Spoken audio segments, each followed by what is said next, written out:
Greetings to you, my friends. It's me, D. Trussell, and this is the Duncan Trussell Family Hour podcast. Now, today's guest is an acclaimed actor. He's been in the Fallout series. You must watch him in the upcoming indie film Mermaid. He's a brilliantly funny, super unique comedian who I had the good fortune of coming up with as a comic. We've been friends for a long time. You might have heard our podcast, The Leather Rose. It is beloved by many who love deep cuts. And you might have seen us take on this character or that, acting like this person or that. What some call improvisational comedy. We do that on the podcast sometimes. But every once in a while, we do an actual podcast. And after this episode, I began to wonder, what are we doing? Why are we playing make-believe, silly things, when we could be having these incredible conversations? This is what we talk like when we're on the phone. Why suddenly are you like some kind of dog inspector? And I'm someone who used to be a butterfly. Johnny's brilliant. And this was a really heavy conversation about memory, the CIA, reality, and the singularity. Also, Johnny's got some shows coming up. You can find all these at johnnypemberton.dog, but since he was so generous with his time for this episode, I would be remiss if I did not announce these dates. July 23rd, you can find him in Oklahoma City at Bricktown. July 24th, he's going to be in Tulsa, Oklahoma at the Looney Bin. August 1st through 2nd, Springfield at the Blue Room. I love that club. August 3rd, the Kansas City Funny Bone. September 12th to the 13th, he's going to be in Janesville, Wisconsin at Cabin. And then he's wrapping up this mini tour September 18th to the 20th in Sunnyvale, California at Roosters. Go see him live. He is so funny, so unique. You are going to have a blast. Hey, this is me from the future, realizing that I forgot to remind you of something we've been doing. It's a new experiment in the DTFH. We've been doing live DTFHs, and they are fun, and I'm really loving doing them. So if you're interested in watching one of these, follow me on Twitter. It's usually where I announce it. Subscribe on YouTube, and you will be given, generally, unfortunately, some short warning. We're trying to fix that, but they'll let you know when we're going live. So we could all hang out together. Everyone participates. We've all made great friends, and we're all going to live together in a compound in Waco, Texas.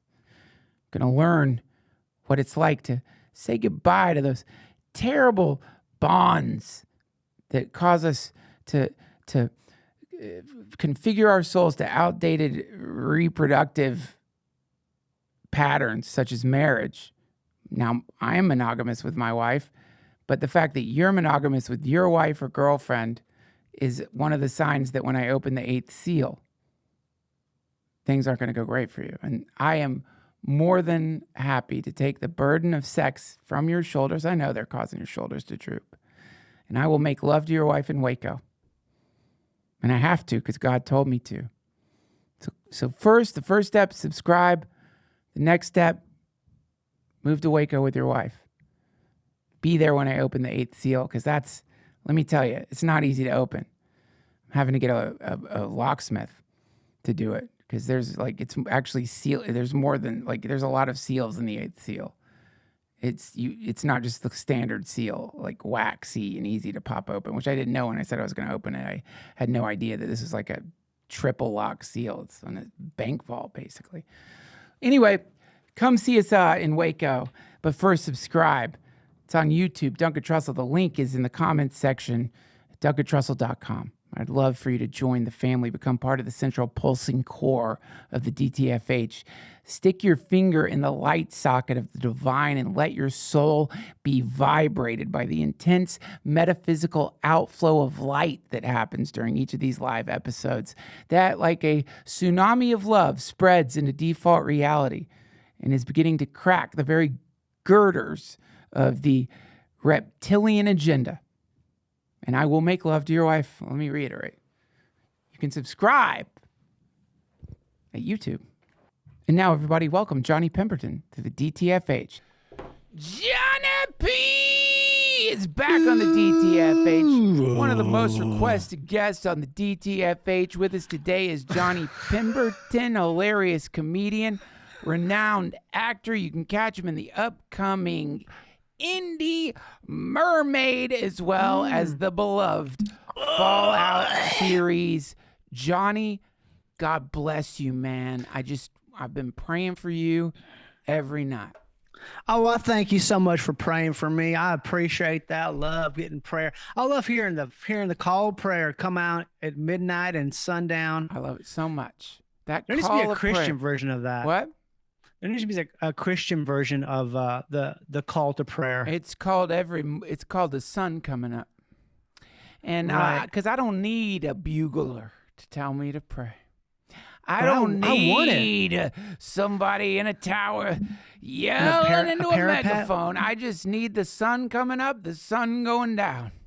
I just need the wind blowing is my call to prayer. The sound of a bird tweeting at a tree. What about a still dark day? What about a still dark day? What you going to do on a still dark day? A still dark day is a call to prayer. When my mistress slaps my scrotum hard. Call to prayer. I love getting my scrotum scrapped. When I've done a dip in ice cold water, and my scrotum is just locked in like a little rubber ball. Yep. I love getting it snapped with something like something like the back of a hand with a nice 4-inch nail, not a 4-inch, but a long nail. Yeah, I do love a puncture here and there, or just a wedding ring. A wedding ring, nope. Just a well placed wedding ring smack on my old shriveled up. Ice down scrot. A metal knock. A little metal knock on the pleasure door. Knock. Knock. Who's there? Ding dong buckets. That is crazy to think that was the name of a serial killer. It's weird how many serial killers there are. Ding dong buckets. Ding dong buckets, the knock man, or it's so fucked up. Yeah. His MO was knocking on the doors of people. That's how he would kill them. He'd knock on the door, and if they didn't answer, then he would, and they were home. Yeah. So he would make sure to know people were home, and then he'd be like, he got so angry that he was being denied just the common decency of answering the door. Yes. That he would be like, he would go on the back door and he would kill them. Yep. So people started. That's why everyone answers their door now. Well, dude, I will say this: Ding dong buckets won't kill you as long as you answer the door. Because he's like, okay. Did you watch the Netflix doc Ding Dong You're Dead? I watch every Netflix doc the second it comes out. It's pretty good. Obviously, I love obscure serial killers. Right. And I did not think that they would get any kind of new angles on Ding Dong Buckets. But to me, though, what they really underlined that somehow I missed is how fascinating is that even after people were saying Ding Dong Buckets is a serial killer, don't answer your door if they say it's Ding Dong Buckets. The 7 people that he killed after being front page of the New York Times, Ding Dong Buckets, the Ding Dong Killer, they still opened the door when he said it's Ding Dong Buckets. But you're supposed to open the door. That's the thing. According to this doc, you don't open the door for Ding Dong I think Buckets. you must have heard it wrong. I think he changed. Oh, well, he must have changed midstream because I guess that would make sense because he was probably, the word got out that he was killing only people who didn't answer. So people, and now he's like, well, I'll change it up. And well, that's what he said in the one of the interrogation videos is that the first time somebody realizing it's Ding Dong Buckets and they thought that they could trick him by opening the door, it worked. He said he stood there, he looked the person in the eye. They looked him in the eye. He had the Ding Dong Buckets outfit on, chimney sweep outfit, suspenders, the gold stars, and they're looking gold at stars. I think like it's I think it's free. You know what I think it is? It's very smart. I think it's smart. I think it was smart looking in the classic sense, like smart, like it was an homage to David Bowie. Yes, yeah, when Bowie was doing his military phase. Yep, and the. Yeah, and apparently he just stood there. This was Francis Crick, who actually he wrote the preeminent book on Ding Dong Buckets, Empty Buckets, and apparently they just looked at each other, And Ding Dong Buckets was so confused.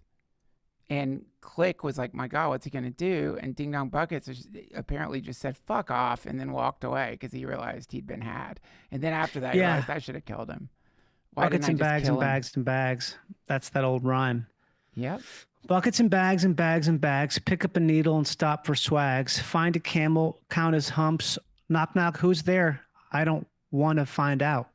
Yeah, that's and it doesn't rhyme. That's the the modern that's the whole ring thing. around the rosy, the Ding Dong Buckets chant that all the kids were doing in neighborhoods of suburban New Jersey during that reign of terror. That's literally the first paragraph in Knock Knock, You're Dead. I love the idea of a Buckets reign of blood. terror. Reign of Terror? It's so hard to establish that these days. Like I'm going on a little tour. I'm going to be in Oklahoma City, July 23rd, and then Tulsa, the 24th. Yeah. Then I'll be in Springfield, Missouri on August 1st and 2nd. And then I'll be in Kansas City on August 3rd. And so I was thinking about titling that tour The Reign of Terror, but evidently you can't do it. You have to do it posthumously. You can't call something a Reign of Terror ahead of time. Mid-reign. Yeah, you have to terrorize first, and then they say it was a reign of terror. Yeah, that's a problem right now, is a lot of people don't realize that they're giving themselves posthumous titles. They don't realize that you are called that later. You can't say now that you're a legend. Like it's like the thing a legend after death. You're not a legend Mark Twain now. You can't say living legend. No such thing. A legend. Yeah, is I mean, that's why you say living legend. You have to qualify it with living, and even then, that's something where, who is that? Well, it's a horrible person. If you think you're a living legend, you're a horrible person.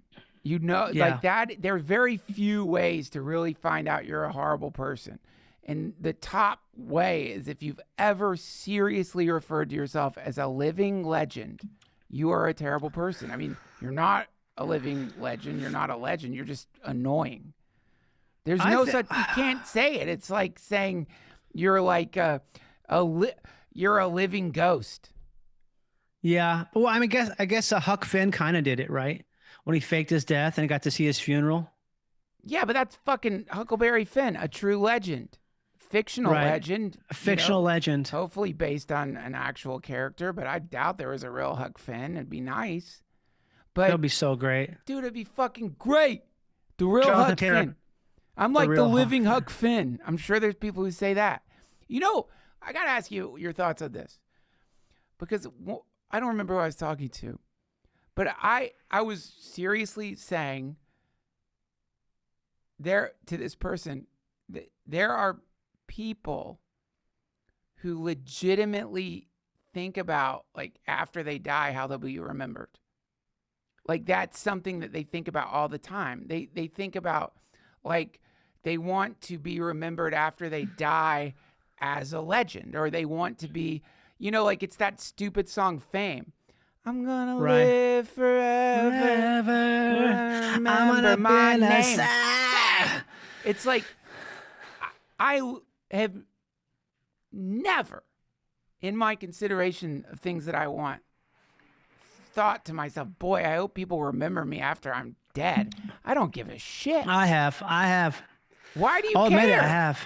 I don't care. I'm just saying I have thought about it. I'm not saying I really care. I'm saying I have thought about it. I mean, it's like saying you want to be remembered before you were born. You weren't born yet. You're dead. Who gives a fuck? Yeah. You know what I mean? Like, who gives a fuck? You're dead.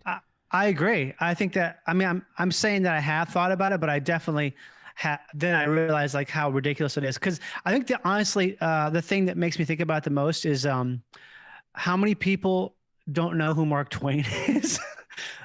Cause like Mark Twain's probably the most, maybe one of the most important people in the last 300 years. Yeah. In the world. Yeah. Like he kind of invented stand-up comedy in a way, accidentally. Yeah. Probably one of the greatest authors of all time. Super progressive. He invented fingerprinting analysis without even knowing it. What? All kinds of stuff. Are you making that up? He has a book called Pudd'nhead Wilson about this detective who does fingerprint analysis to find someone. And this was like so far ahead of time before anyone even thought that was a thing. And also, Mark Twain was born when Halley's Comet showed up, and he died when Halley's Comet returned. So an alien. I mean, I think it's pretty plausible that Mark Twain was an alien because he influenced culture so much. It makes sense that he was some sort of an intelligence that was planted to change the course of history. And there's people who were like, they're not 80s or 90s. They're not like super low IQ. They just don't know who that guy is. Or if they do know him, it's sort of like, oh, I've heard that name before. I'm so glad you're bringing this up. You know what I mean? Like if someone has a legacy, it would be him, and he doesn't have a legacy at all. Well, not anymore, really. So exactly. So, Mark Twain, probably an alien, weirdly connected to the Heaven's Gate cult, which I believe all wanted to unalive themselves when a comet was going over. That was Hale Bopp, right? Hale Bopp. Yeah. But basically the notion that comets bring with them good or bad fortune, or that, angels ride on them and incarnate on Earth. It's like it's out there. But it kind of makes sense though, doesn't it? With Mark Twain, it does. Not with the Heaven's Gate cult. Because if I was a fucking spaceship and those dumbasses tried to come on my ship, it'd be like, hell no. That's like a hitchhiker you're not picking up. No, dough or whatever. So you don't get to like ask. It's that thing where. Are you going to ask when's the next comet that's coming by? No, I'm saying if I'm flying in a comet and people are unaliving themselves to teleport into my comet just because they think they can, it's like, no, fuck you. Why did you think you were even invited? Get out of here. Right, exactly. By the very nature of asking, you're disinvited. Disinvited. Go look at your fucking stupid sneakers. Why are you all wearing the same sneakers? You're not coming on this ship. No way. We came here to pick up unbaptized children's souls. But the point is, when people are stressing themselves out, there's so many ways to stress yourself out. And one way to really stress yourself out is to worry about what people are going to think about you after you die. And like, it's of all the forms of stressing yourself out, it's really like the one that like it's is absurd. The most absurd. Yeah. You're dead. I think a lot of people do think about it because they think about like if you have like loved ones or something like that. There's legacy. It's also the idea that, you want people to be cared for that you love. And so you're worried that they won't want for things. So you want to like have the legacy of like give money. You being remembered after you died is not monetizable necessarily. Right, but that's Tesla's. I'm sure any of the Tesla family are fucked. They're like, he changed the course of history. We've got light because of him. But you think we're getting a fucking penny of Tesla money? Nothing. No, dude. No, they're driving Ubers and shit. They're just scraping by. They're in the gig economy. So I don't think being remembered does anything more than like it's like stresses, because then it's like, what? Wait, you were related to fucking Tesla? You must be loaded with that Tesla. You must be rich. Yeah. So it's a curse. It's a curse. Yeah, it's definitely a curse then. There's so many people like that they're cursed by their legacy, actually, instead of the opposite. How about don't remember me when I die? I mean, I want my family to remember me fondly, but after that, well, get me out of your fucking head, man. Please, don't think about me. That's creepy. Think about something else. What is the thing in some culture where it's like you're alive as long as the last person who knew you living is still alive. So once like someone who met you, like a child who met you, once they die, then you're fully dead. Yeah, that's hilarious. But you're bopping around a little bit until then. I like that idea. Some kind of neurological echo, massively distorted. Whatever that kid saw you come out of a bathroom and like smelled the stinky shit you took and is like, God, I hope I never grow up. And that's why I'm so nice to kids. Remembers you. Some kid who just, for whatever reason, his mind encoded it because of the foulness of your fucking bowel movement. That's it. What about the opposite though? Kids are like, oh, he was so. There's some guys I remember from my childhood. I'm like, that was the coolest guy of all time. I have no idea where he is now, if he's dead or not. But I think about him like, wow, that guy was so fucking cool. As an adult, I don't know if they actually were that cool, but in my mind, it's like that was just the most amazingly cool guy ever. Like Mr. Wizard, right? Someone like Mr. Wizard. Oh, my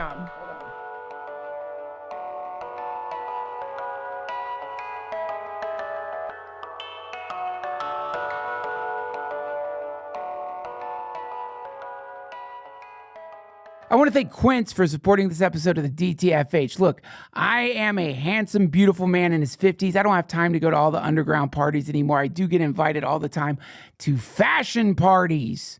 They're like, please come, hang out with models. We need you there. Hang out with the intellectuals, the artists of the world. I'm like, listen, I'm living in Austin right now, and I got to get my kids ready for school, though I would love to attend one of your morning parties. I got to get my kids to swim. That's where I used to go. That's where I, tuned in to all the fashions. Remember when I used to wear peacock feathers in my hat? Before anyone started doing that? Well, that's because I was going to those parties. But now, thanks to Quince, I don't have to attend those stuffy, stinky parties. And they smell like old lemon rinds in the bottom of nuns' feet. I didn't like them. Feets. And I do say feet, not feet. The new plural of feet is feets. Listen, I'm just all about stuff that fits right, feels good, and actually lasts. That's why I keep coming back to Quince. Their lightweight layers and high-quality staples have become my everyday essentials. I love them. They've got the kind of stuff you'll actually wear on repeat, like breathable flow knit polos. You don't want some old stuffy, asphyxiating polo. Crisp cotton shirts and comfortable lightweight pants that somehow work for both weekend hangs and dressed-up dinners. I can speak to the weekend hang part. Haven't been to a dressed up dinner in a while. The best part, everything with Quince is half the cost of similar brands. By working directly with top artisans and cutting out the middleman, Quince gives you luxury pieces without the markups. And Quince only works with factories that use safe, ethical, and responsible manufacturing practices and premium fabrics and finishes. And this is really important that I say this. This gets the Aaron Trussell stamp of approval. When Quince reached out, she was actually excited. I love them. She's been ordering their products for years. So I ordered a tote for her. But let me tell you something. There's a few things that I wish I'd ordered from Quince. They don't just have incredible clothes. They got way more than that. And when it was too late, I realized that they actually sell gold bars. Quince sells beautiful collectible gold bars. No joke. You can get a beautiful ounce of gold. The PAMP lady. You can actually get an ounce of gold. The PAMP lady. Look at that on the screen. Look at that beautiful gold. Fortuna Veriscan. $3,591. And let me tell you, friends, gold is a pretty great investment. So get some of Quince's beautiful, brand new bathing suits. Get their summer line of clothes. Dive into their baby and kids section. They've got lots of incredible stuff, but do yourself a favor, get a gold bar. You won't regret it. You know how cool it is to have a little bit of gold? Throw it in the safe. Maybe you'll never need to use it. But just while you're listening to this long commercial, I would invite you to go look at the value of gold. It ain't going down. It ain't going down. I call it nature's Bitcoin.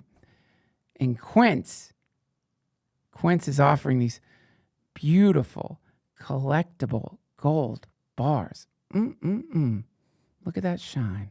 Stick to the staples that last with elevated essentials from Quince. Go to quince.com/Duncan for free shipping on your order and 365-day returns.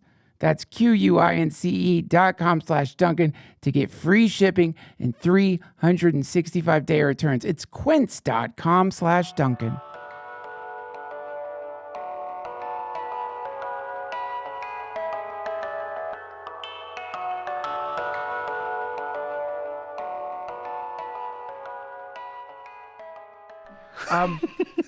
I mean that. Like, okay, my cousin Glenn. Yeah. God rest his soul. You know, I remember him It's one of my earliest memories. And he was so funny. And he would make me and my brother laugh so hard. He's the first person who taught me the old take off the thumb trick. And it blew my mind. It horrified me because I thought he could remove his thumb and I was unsure. He's just really silly and funny. So yeah, I get that, but I don't think Glenn ever paid any mind to people remembering him. It's like also we have to talk about the encoding mechanism here, of all the ways of encoding data. Memory is one of the most prone to distortion. So it's so distortable. I didn't learn that until not that long ago. You know that whole thing about Brian? Is it Brian Williams, the newscaster?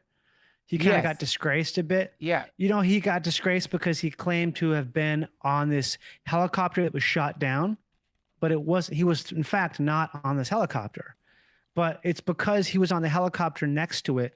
Evidently, there's some kind of a trauma response with your memory where you co-opt the experience. And once you say it like a few times, the memory is as real to you as if it happened. There's no difference. That's right. And so this thing with this poor fucking guy who experienced this hellish experience gets disgraced because he didn't actually happen to him, even though his brain for some reason did think it did happen to him. So we're all just like, you fucking liar, you liar. You fucking liar. It's you so only sad. saw a helicopter get shot down.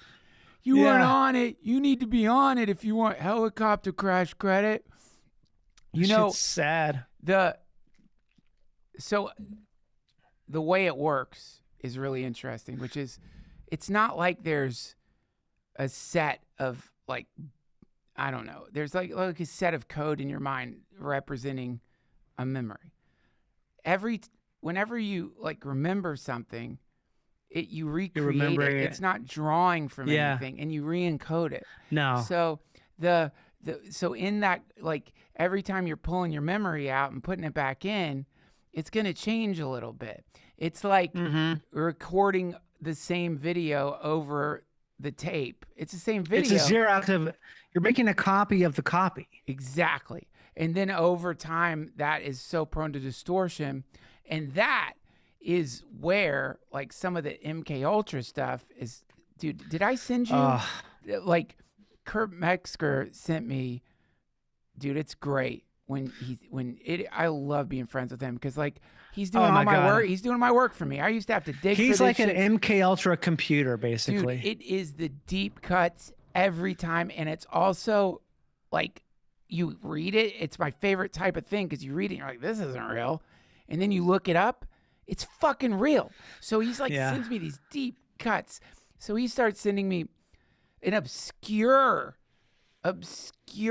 intellectuals and obscure historians that each one is just a rabbit hole that would send even the most stable of people into a drooling fucking fetal position. But because of how absurd, how just outlandish it is. Can't be real. You're like, this can't be real. This can't be real. He's nuts. There's no way this is fucking real. And then you're like, God damn it, it's fucking real. But so, he sent me some Freedom of Information Act, MKUltra files. And dude, the shit that they did, it is so nuts. And it really emphasizes what we're talking about. This is just the notes of somebody working for the CIA. They've got a Russian prisoner. It's a glowing report. The report is excited. Whatever it was they were theorizing has worked. They're so happy. And what they did is they gave this person a perfect combination of drugs that they discovered, sodium pentothal, some other shit, some benzos, I guess. Some lubricant. They regressed this person. So they got the person back to their childhood, regressed them. The person who's writing the report is happily not saying I'm the worst kind of monster that could ever exist in the world because I just did something that is just as blasphemous could be. They're excited. What they've done is they regressed a person to a childhood state, and they were really happy because the person thought that the CIA operative because they were was so their high. dad or something like childhood that? friend. So the person was referring to the God. CIA operative as a childhood friend. They thought they were really friendly with him and happy, maybe excited to see him. He didn't mention that, but it's like, it'd be like if we hadn't seen each other for a long time. And Right. I'm like, Johnny, how'd you get here, man? And you're like, dude, I'm just saying, we're hanging out, man. How's life? What have you been up to lately? I'm working on this SR-71 Blackbird. It's a top secret thing. Don't tell anybody, Works. but dude, this Blackbird is insane. No way. Yeah, it goes Mach 3, and it's made of titanium, and we're building it all in this place. Where are you it's building so cool. it? That's nuts. I won't tell anybody, dude. We're building it actually in Burbank. It's crazy. Wow. Yeah, it's called Skunk Works. Nobody knows. There's a secret stairwell that goes from the third floor of this really boring office up into our office, and nobody even knows it's there. Oh, wow. It's so good to see you, man. I love it when you talk about your work, man. And, I trust you, too. My grandfather's kind of did you say third floor of Skunk Works? What'd you say? Yeah, third floor. I'll give you the address. I'll write it down for you here. I'll write it down. I mean, I don't care. I'll remember it. Don't worry about it. You should come visit. Actually, you can't come visit, but I'll tell you everything you want to know about it. So where it even gets more fucked up. Was this the 60s though? Yes, but they stopped. Yeah. Of course, they would never keep doing this incredible interrogation method. But the other part that he was very excited about was they induced amnesia. Meaning that the prisoner had no idea this interaction had happened. So that's like Men in Black. It's the thing. It's the beach looking at the wow. So now again, this is just notes. We don't know if it's real. It's from the CIA. It's freedom of information, but the veracity of the report itself could be misinformation. Who the fuck knows? But if it's true, that means any one of us could have had this happen. Yeah. It points to the potential. It's like, what was that show everybody loved? I couldn't watch it, not because it wasn't good, because it just gave me the existential creeps. If you wanted to, you could split your life in half. There's a half of you that goes to work. Tracker. Oh, Severance. Severance. I haven't watched it yet, but people love it. Tracker fills me with existential dread. Tracker. I haven't felt that way since I read Dostoevsky in college. But I can't believe someone can track so well. It points to this like possibility that any one of us could have had that happen to us and just not know. And that is so fucking scary related to memory. Because if you could do that to a person, you could definitely get them to remember things differently during one of those sessions. That's literally what they're doing. And that is so fucking spooky, man. It is. Yeah. I mean, all that stuff, I feel like something happened during the Cold War that got all these incredibly smart, hardworking people to do stuff that they would never do otherwise. They were just able to galvanize. Like I told you about that book I'm reading about the Russian sub they found. What's it called again? It's called The Taking or I can't remember now. It's the name of the sub. I think I sent you a picture of it, but it's called The Taking of The Taking. It sounds like the taking of K-129.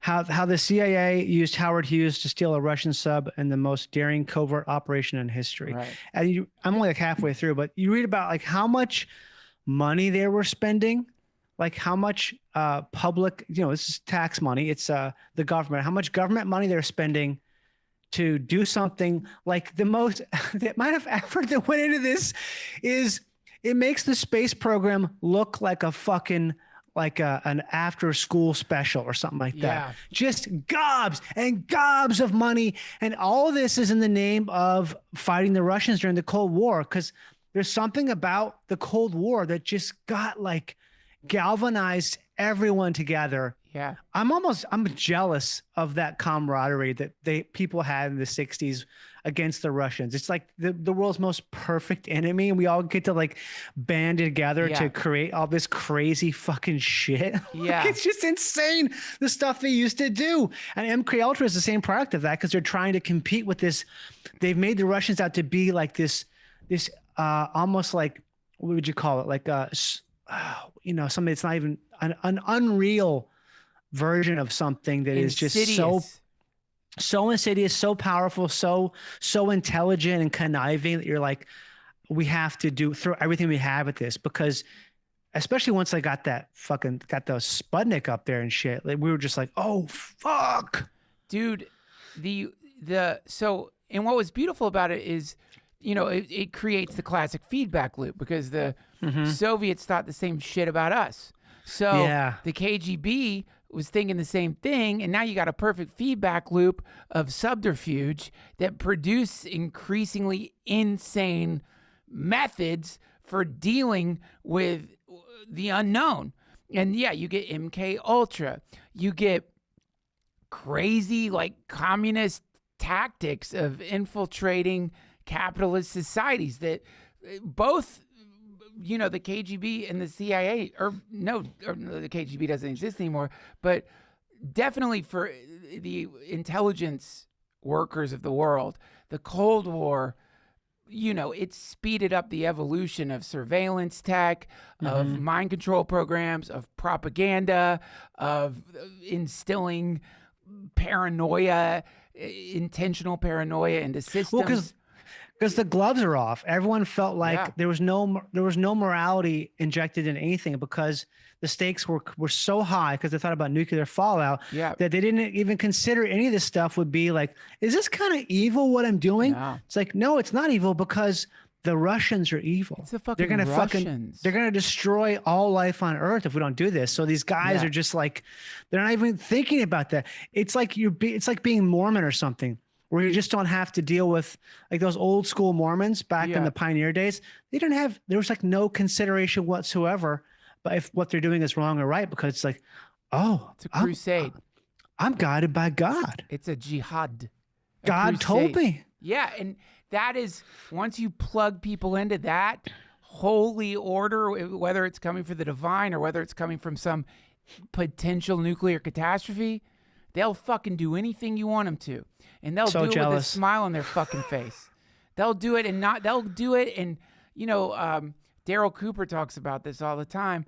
Who's that? He has the wonderful Martyr Made podcast. And I think he's one of the few podcasters out there who have the great honor of being called like a monster by a sitting president. I think Joe Biden called him a monster. That's fucking awesome. Yeah, and the reason that happened is because like he's a historian, and his view is like, listen, obviously in history there are vile human beings like the Nazis, just fucking monstrous pieces of shit.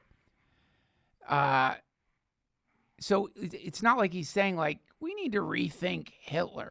It's like bad, Nazi bad, but what happened? How does that happen? That's what he's interested in, is what is the switch that gets flipped that makes people. He's talking about what's it called? In Vietnam, it's a famous war crime that happened, My Lai or something. The My Lai massacre. He talks about this, and he says you can read letters these people were writing to their moms. I miss you, Mom. I love you. Writing to their kids, their wives.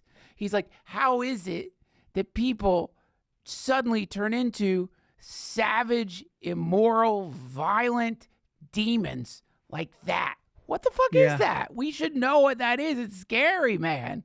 And so that once you learn how to flip that switch in groups of people, dude, that's a lot of power. You can really It's a weapon. You can do whatever you want, because you've got like basically have suicide bombers at your disposal. You got suicide bombers. You got anything you want. You got anything you want. And it's like, it's that, it's, you got to add. I mean, there's a really funny law in Texas, which is if you walk in on your wife fucking somebody at your house, you can kill them. You can kill them. And you've got an hour to kill them. I saw this whole breakdown of it. What? You don't have to kill them right away. You got to, I think there's a literal time frame within which you can kill them. Somebody there's broke a cool it down down on period. YouTube. Maybe it was Rogan talking. I don't remember what he was talking about. You could basically, you walk in, your wife is banging somebody. Yeah. They don't know you're there. You then go downstairs, make yourself a drink. You could watch an episode of The Simpsons And then you could go upstairs and kill them legally. You can kill both of them or just the guy? I don't know. I don't know if you can kill them both or just the guy, but can a wife kill the husband? Anybody, I think, yeah, it works both ways. But I feel like that's one of those laws where they're like, ooh, maybe we should make it just men only. You know, men never cheat on their wives. I may never do that. The women are the ones. But yeah, this is at least the acknowledgement of the red boy. The point of the thing wasn't like to give a guy a chance to like take a shower, change into his murder clothes, relax a little bit, check his emails and then kill. The point was to acknowledge this thing that happens to people where they are no longer logical, where they are just violent, primordial. It's like vip. Yeah, and this is one of the, this is why we have the different degrees of murder. You know, you've got the planned murder. That's where you're going to go to jail for a long time. And then you've got red rage murder, which you didn't plan it at all. You just walked in and there's your fucking wife with a gardener's big old throbbing cock just deep in her mouth. Gardeners do have the biggest dicks, I've heard. Dude, I've done the study. Yeah, people who grow a lot of plants successfully, they have huge, big old wangers. That was my dissertation. That was my college dissertation. Yep. Yeah. And I studied 100 gardeners. Yeah, I mean, I've tried to help you with your gardening, because I do that so much, but I know you struggle a lot with the gardening. Honestly, the reason that I struggle with it is because, like, the size of your member flies in the face of my research. Yeah, there's outliers. It refutes you would be considered an outlier based on that. Most of them have you know what I mean? Well, Giant. I do have a handicap. It's not good. It's not like it's girthy. My wife is a lesbian because it's like we can't have normal intercourse because, we do like basically lesbianic style. I love intercourses. Lesbianics. Yeah, lesbianics is one of the. There's a reason. I'm studying it on lesbianics. Duolingo. Have you heard the phrase "let's be honest"? Yeah, of course. You know where that comes from, right? No. Lesbianics. Let's be honest. Let's be honest. Let's be honest. Let's be honest. Let's be honest. Let's be honest. And that same thing is why it's important to stay on top of what's going on in language. New Language Daily is my go-to blog. And that's why you never see lesbians run for office, because they would be so effective that it would. Lesbians run for office. It's just very uncommon for open out of the closet lesbians to run for office, because it's like they're effective. They're just so incredibly effective. It would be like, it would undo everything. Well, I didn't say that and enjoy being canceled. That's the worst thing I ever heard. Canceled? It's a compliment. It's a compliment. No. I'm saying no. I'm kind of disappointed. You know what? Kind of disappointed. Kinda. I mean, a little. Kinda. A little. A little. Kinda. I'd love a lesbian president. I would vote. I would be the first one in line. I don't think you would. How do you know that? I don't think you would. I love lesbians. Let's change the subject. I don't think you would. So you tell me more about your men's rights group. Well, it's burgeoning. It started at this coffee shop in Temecula. My friend Gerald P. Jason. Yeah. He owns and operates this coffee shop, and it just caters to men. It's got and he's well known for his Substack, Shaftmaster. Yeah, Substack Shaftmaster, where he talks all about cleaning and lengthening your shaft. He's anti-girth because girth is for women and length is for men. Right. Because women don't care about length as much as girth. They do. He's all about women like girth. No, that is not true, friend. Okay, well, I don't know. I don't know here. We're on two different. We're like talking. We're two ships fucking in the night. So passing in the night. Here's the thing. Two chips. I'm just gonna quote Amelia Earhart. Long and hard, not wide and throbbing. The last transmission from Amelia Earhart. That was part of a. That's part of a rhyme that she had. Yes, it was. It was a part of a rhyme that she had in Morse code on her tail numbers. Long and hard, not wide and throbbing. Amelia Earhart's last words. And long and hard, not wide and throbbing. Pull out that big buttery boy and get to bobbing. You know what that means, right? You can fill in whatever you want, but that's not what she said. Do you know what a plumb bob is? Of course. What is it? Are you talking about a girthy, almost clown nose-like penis? Do you know what a plumb bob is?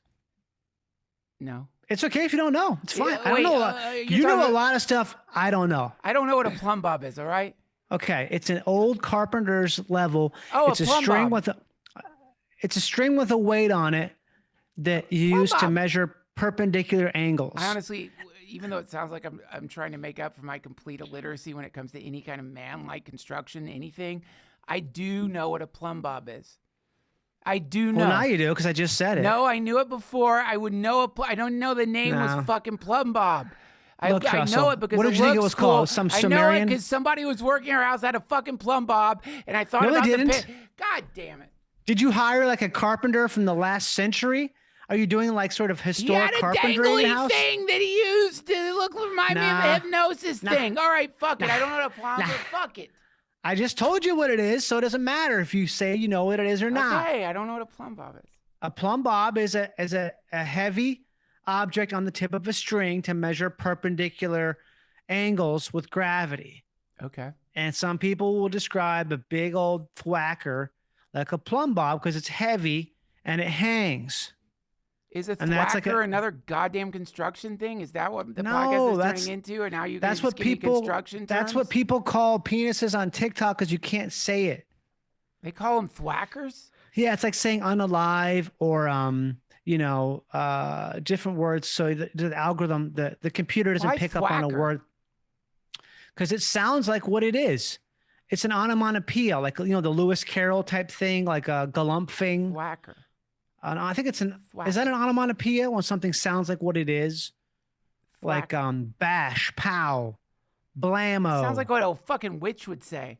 Sounds like something a horny witch would say. Yeah, let me see a thwacker. Well, to call. I need a thwacker. Where's my familiar? Where's my cat? Come here, you old thwacker. Come here, you thwacker. Bring me a plumb bob. What TikTok are you on? I'm on mine. You're on witch TikTok. Sounds like an old witch. I'll cut off your thwacker. Go out there and cut off the mayor's thwacker. Bring it back to me with some hemlock and mandrake. We'll mix them together and the cows will make no milk. I love a good mandrake. Dude, I remember when I was a kid, man, my mom got me a subscription to Time Life. It was all these books. They were really good books on magic. Oh, yeah. Remember that? Oh, it's so cool, man. Yeah, the Time Life classics, before the internet ruined our lives. And I just remember one of the books was on magic. And maybe that was the first time I really got interested in magic. And because it wasn't like, don't do magic. It was just mythological stories of like wizards. And I remember the mandrake root talking about how that because mandrake root actually does look humanoid. When people, they said that people would, there's drawings, they have medieval drawings of dogs. And I remember, as I recall, the dogs looked emaciated, but the dogs had ropes attached to their necks, attached to mandrake root. And they would call the dogs to pull the mandrake root out because they were afraid if you pulled the mandrake root out, it emitted a piercing shriek that would kill you. That's so cool. That is so cool. That is like the kind of thing where you couldn't ever even make that up. It's the classic case of just how incredibly deeply crazy people were before we had nonstop entertainment. Yep. Yeah. Like how much more? Are you gonna see if it's true? Your witch friend is find out when you go out there and you see the mandrake. Whatever you do, don't pull it out yourself. It emits the scream of the dead, the howl of the banshee. Your eyes will wither and you fall down dead. You'll become a slave to the mushroom lords. Now, what you do is you get yourself an old emaciated hound, and you use some ham hock and call that hound attached to the mandrake root. Now, the piercing shriek might kill your hound, but as long as it's emaciated, who cares? Nobody wants a thin old dog. You know what I mean? Find a dying child and have him tie the rope to the mandrake. You do the guidance, but with a blindfold on and the stillness of a new moon where it's so dark the mandrake can't see you and you can't see the mandrake. But the child's young dying eyes of blue will see the mandrake and be able to tie it onto the foot.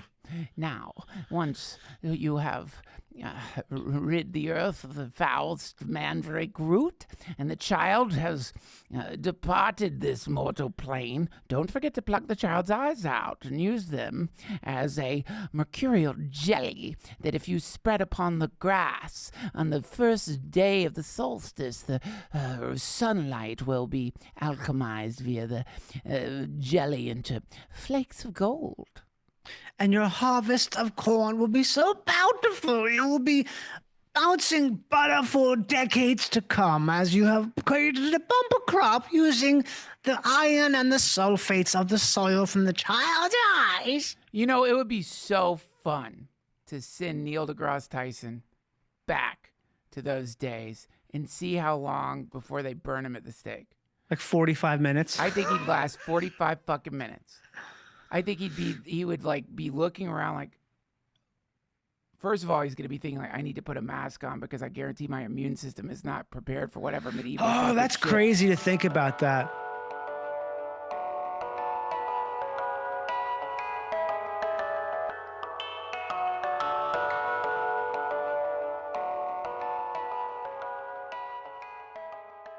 Oh yeah. Much thanks to Minnesota Nice, one of my newest sponsors, not just for supporting me, my family, but also for supporting the human brotherhood by giving us access to the best Amanita muscaria on the planet.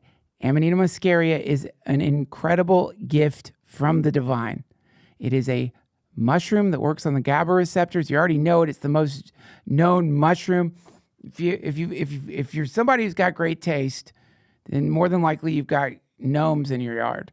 And the gnomes are always next to those beautiful, giant red and white mushrooms. That's Amanita. Amanita muscaria is incredible, and it's legal. Dare I say I like it better than the illegal mushrooms. Why? It works on the GABA receptors. Some people even are using it to help get off of benzos, Valium, Xanax. In fact, the founder of Minnesota Nice, Christian Rasmussen, used it for this very purpose. Got that benzo monkey off his back. Lord in heaven, I wish I'd found out about Amanita muscaria years ago. That's all I would have been slurping back. The problem is, where do you get it? What, do you know some warlock who lives down the street? You know a druid?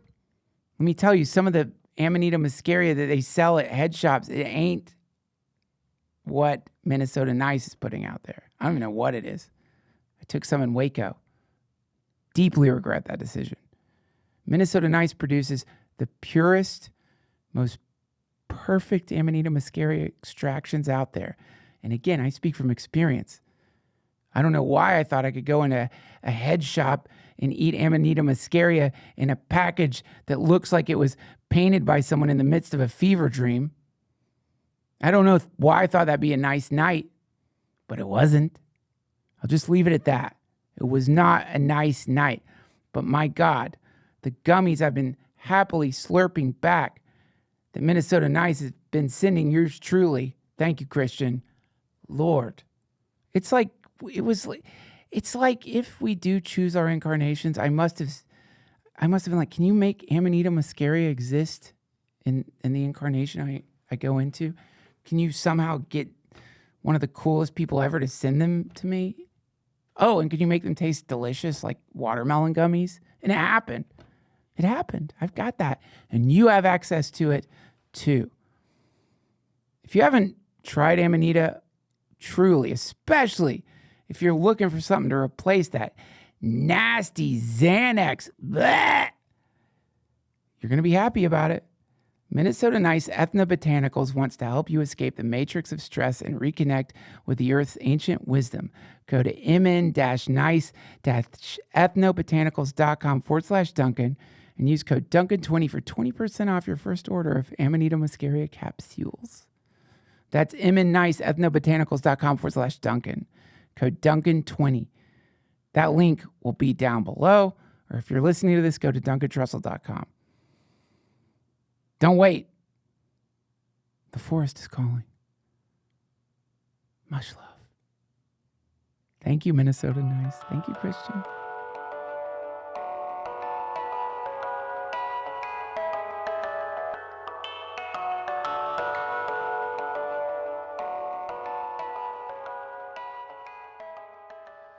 Yeah, that's what I love. The idea, like time traveling, you would just die instantly. You would die almost immediately, and you would probably cause a terrible plague. I mean, if you were looking for a time traveler, one sign of a time traveler would be a completely unexpected plague that broke out, because they would take some future illness back in time with them and fuck people up, assuming they didn't use precautionary measures.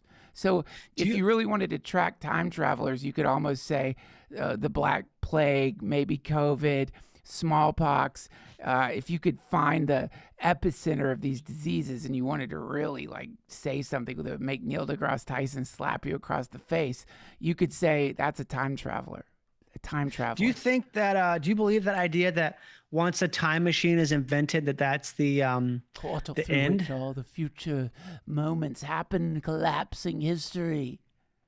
Like it unzips backwards, like sort of like a dark matter accelerant of sorts. This was McKenna's theory. McKenna's theory was a time machine you don't have to worry about the grandfather effect, killing your grandfather, because a time machine can't, like, a time machine is a portal through which all points in the future can go through that particular nexus point. So, in other words, it's a doorway into some moment in history. And so, therefore, the invention of the time machine would be instantaneously followed by an outflow of all points in the future wanting to enter the past. So you would get people from the distant future. You would get people from 5 minutes after the invention of the time machine. Essentially, it would be like opening up a hole in a dam. And that would cause an implosion in like what we understand of as time, or time's arrow would start flowing backwards. It basically would create the singularity. That would be the moment, the end of history. So he thought that it is the end. It is like a thing where it changes reality and it becomes like a big bang of sorts. Yeah, it's a big bang. It's the end of it. Right. Well, because it's like everything we do is so encoded in time's arrow that suddenly it's like you disrupt that, it's like everything absolutely gets turned on its head. Yeah, there's almost nothing that's the only thing that's actually true, is the idea.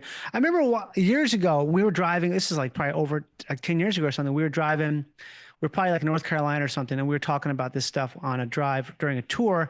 And you told me about the idea of the gravity well. I remember thinking about that and how much that makes sense in terms of like the nature of time and the way we tell stories, how everything that we do as humans is rooted in this idea of beginning and end, and how it's like, but that's because of the gravity well. And if you exist outside the gravity well, the idea of this humanistic, like Grecian story thing doesn't exist. Right. And so, if you're floating in space, far away. If you were born theoretically on some kind of an arc spaceship traveling through the universe, where there isn't a sun, there aren't predictable seasons. If there are predictable seasons, they're fully synthetic, based artificial, on right? Artificial seasons. But there isn't a stable cosmic landmark. In other words, that you aren't going to have, like, we just look up at the sky. We've got the constellations. This is the POV of being on planet Earth. And that informs mythology, that informs superstition. Everything. It's like a complete, everything is informed by it.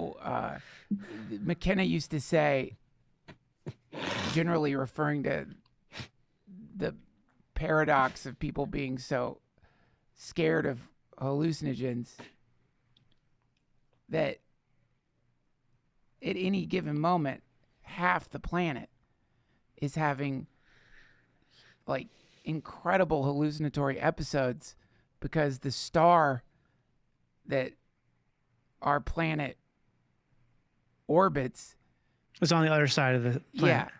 Yeah, because darkness has fallen on half of the planet. What will follow is 6 to 8 hours of hallucinations. Right. And now, like, it's a psychedelic planet. Whenever the planet turns away from the fucking star, everyone trips for 8 hours. And wakes up like that's totally fucking normal, and then brews a psychoactive speed from fucking coffee beans and drinks that to wake up. How the whole culture is steeped in psychoactive substances and endogenous psychoactive substances, and yet there is a real prohibition on taking mushrooms, which he thought was really funny and like sad and sort of tragic.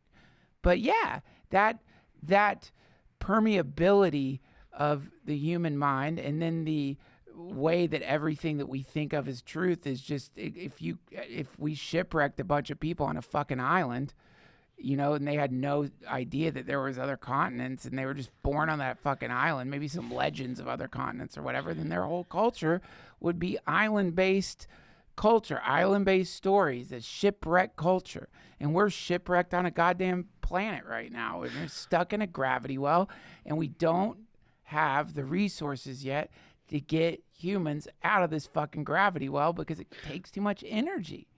But do we want to leave the I don't think we want to. Nice to have the option. All that.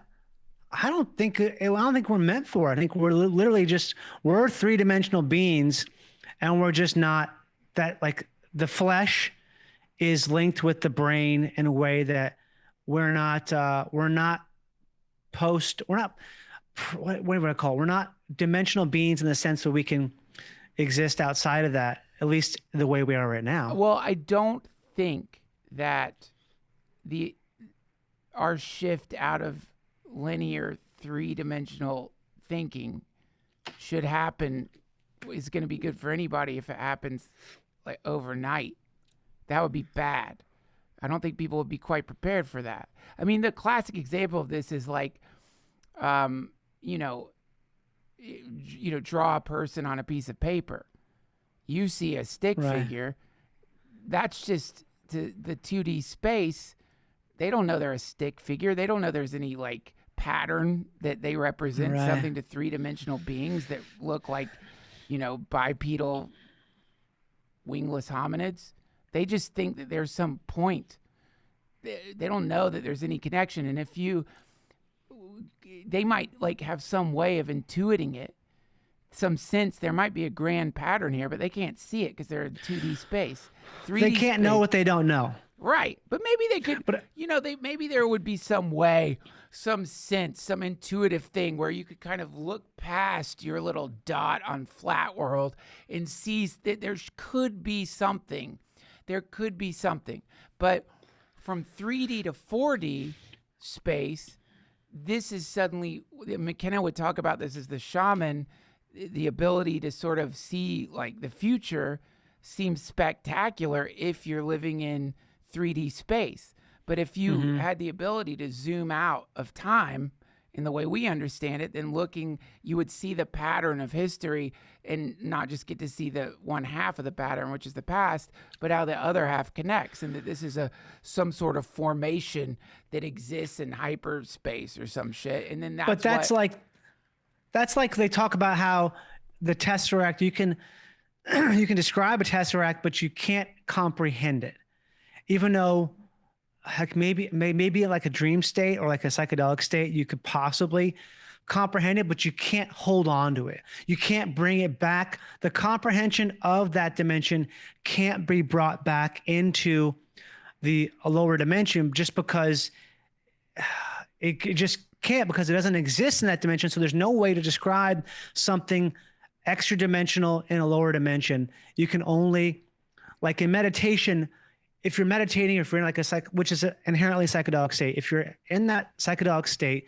and you think of something, you have revelation, you can try to bring it back, but it's sort of like, it's like keeping something you have in a vacuum alive that's outside the vacuum, or vice versa. Pulling up one of those creepy ass fish from some deep oceanic trench. By the time it gets out, it's all bloated and fucked up. You don't know what it looks like anymore. there's proof of it, but it's just not the same. It exists in a completely different environment, so it can't live there, right? So it's like the idea where, as much as we try and want to, we really just can't.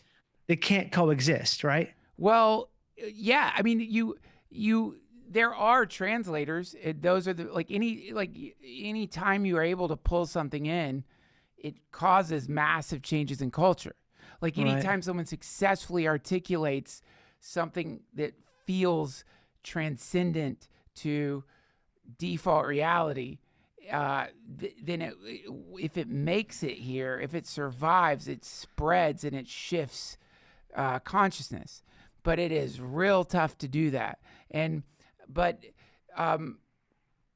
the other, even the way of describing it implies the separation, right? So in our understanding of things, there is differentiation between you and me and the table I'm sitting in front of, me and the moon, me and the ocean, you and Vladimir Putin, whatever the fuck, that we're different. And that isn't what's happening at all. We know that's not what's happening at all. That's an illusion. That's not real.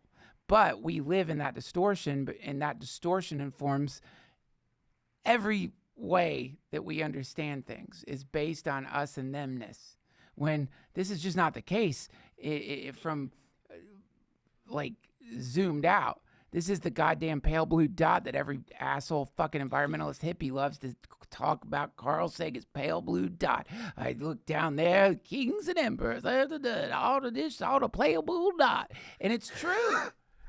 It's true. Hyper compressed biome that thinks is differentiated, and that's causing all the fucking problems, is a complete distortion in the way we perceive reality, produces the us and themness situation, which gives birth to all forms of violence, subjugation, war, persecution, superstition, fear of the unknown.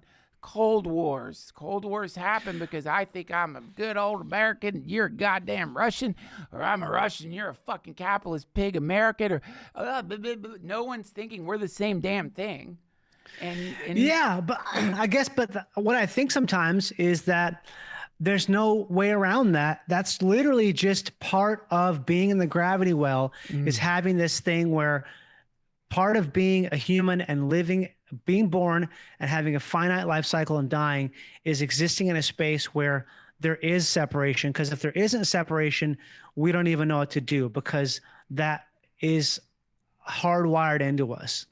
Yeah, as these Homo sapiens who live in we don't have to, but it's like we don't know what to do with ourselves. Maybe it's crucial in that. Right. This is where you run into survival. Or in Tim Leary's circuits of consciousness. He talked about how human beings are in a process that leads to a galactic civilization, and that there are these circuits of consciousness that get activated in the same. Usually, people inevitably point to the development of a human being in the womb, and at any given phase of the development of the human being in the womb, there are things that are happening that are crucial in the development of the thing, but that, a classic example, the caterpillar in the cocoon melted fucking down, growing wings, transforming completely. There's phases in the process that. Whoa!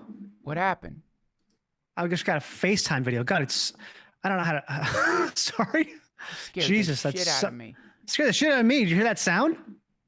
I didn't hear anything, man. Oh God, I just got this fucking I don't know how to turn that off. That'd but be it's terrible. That could be what if that was the last thing I saw? Your screen goes dead.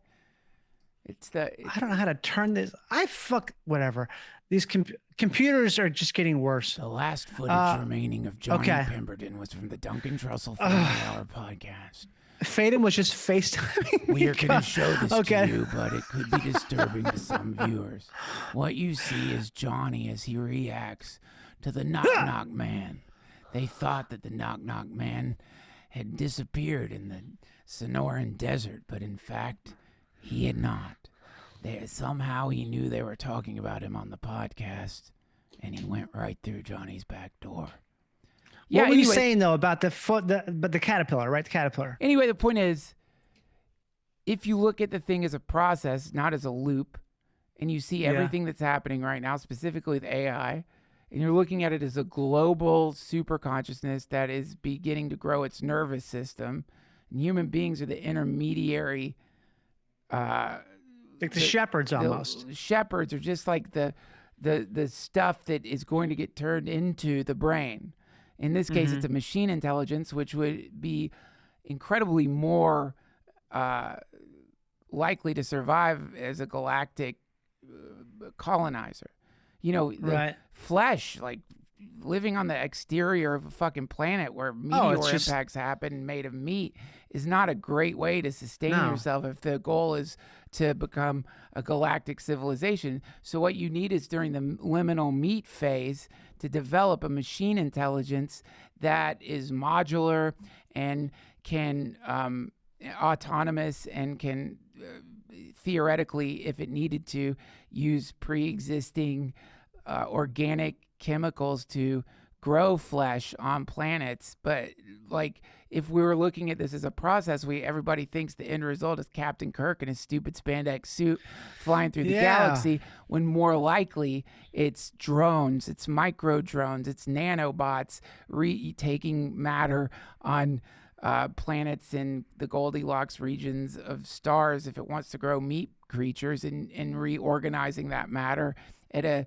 outside of time scale, meaning that it's not thinking it's going to take 5 million years to evolve new meat computers. But why? See, what I keep thinking about is what I wanted to ask you about is like what you think about AGI, because someone was mentioned to me how close they think AGI is, which is obviously debatable. But if that's what you're talking about, that's AGI, right? It's post-human. Yeah, because it's post-human because it's this thing where or human machine symbiosis. You could say it's you know, the data that it's training on is the DNA of the machine intelligence. All data it's training on will produce within it everything it needs to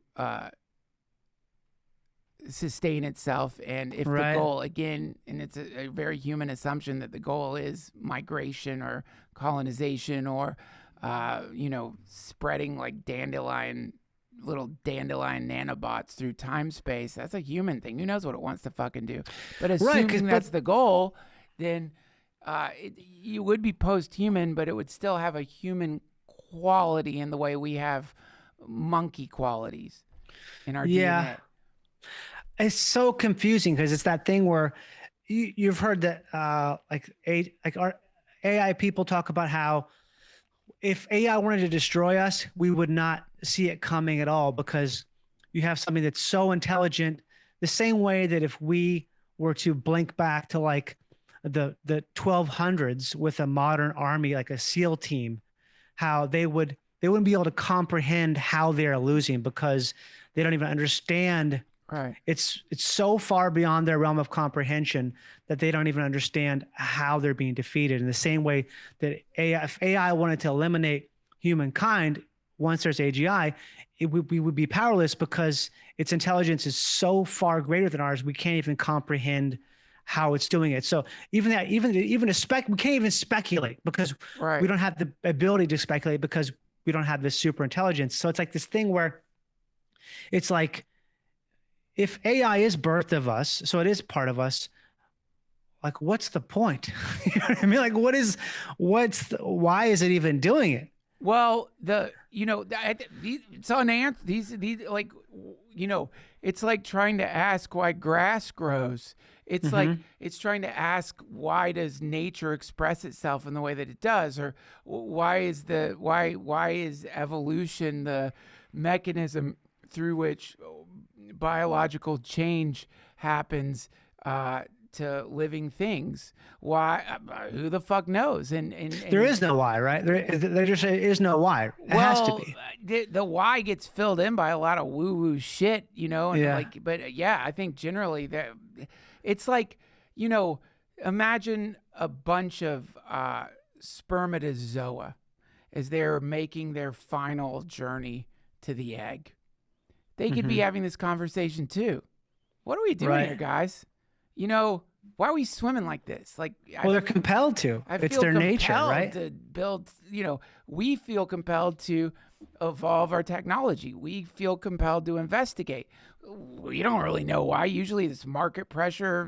Maybe we'll make some money. But even when there isn't any reason to do things that could lead to like massive changes in our culture, since the dawn of time, humans have been investigating research. We're curious creatures. Right. Why are we curious? This jizz, I'm sure, is like, why the fuck are we doing this? Don't you get a sense that something's weird here? Like, why do we feel so passionate about swimming like this, flapping our flagellates like this? Do you feel like we're called to something? Doesn't it feel like have you heard that maybe once we get upstream a little bit here, that most of us are going to die, and that the ones that survive are going to basically just be unrecognizable in what we turn into? No. The one that survives is going to fuse with something, and you're going to cease to exist regardless of what happens. Yeah. And maybe some residual genetic data inside of you is going to like inform the eye color of a thing you couldn't possibly imagine that lives outside of a human's body. You've lived in balls. Now you're swimming up a pussy. You don't even know what the sun looks like. This thing is going to look at the fucking sun and be like, God damn it, it's fucking hot today. I need sunglasses. You can't understand that. So why? Who knows? But you can definitely see a trajectory. I mean, I think you can look at human progress and see a clear-cut trajectory. Everything leads to another thing, and there's things speed up. We seem to be devouring the planet in the same way baby octopi devour their mother. There seems to be that kind of, I can't remember the name of it, where the mother lets the babies eat it. Planet Earth is like, there's a cool name for that. Eat me up. We're eating it up. Well, let me ask you this. So what do you think about people who say that someone like Peter Thiel is the Antichrist? Well, you know what's fascinating? Like just that idea. Here's what's fascinating to me about accusing Peter Thiel of being the fucking Antichrist. Peter Thiel gives, and maybe this is because he gives talks on the Antichrist. You know, he gives talks on the Antichrist. I saw him he's obsessed with all this stuff. He's very much give a talk and awesome. I saw Peter Thiel give a talk on the Antichrist. And based on all of the shit out there about Peter Thiel, I was really excited because I'm like, boy, I can't wait to see Darth Vader.